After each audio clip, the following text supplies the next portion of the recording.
Does Jordan really like me? Or is he not that bothered? Because typical Saturday night, right? We go to a pub. He talks to his mates and I talk to my mates. We go to a party. He talks to his mates and I talk to my mates. We get pissed. He wanders over, sticks his tongue down my throat and his hand down my...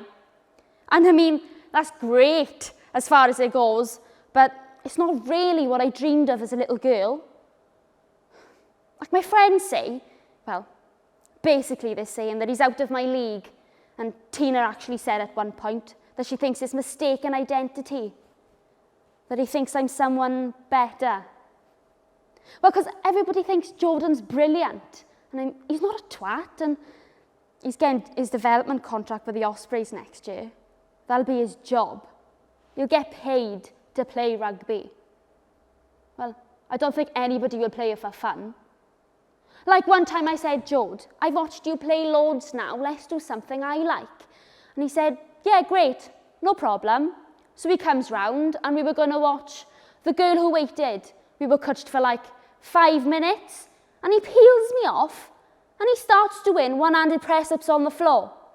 And I'm like, sorry, what? And he says, I'm still watching your programme. And he was. But the whole of the episode, he was doing upper body work. I mean, is that romance? Seriously? So he doesn't express an interest in me as a person, well, because he hasn't got one.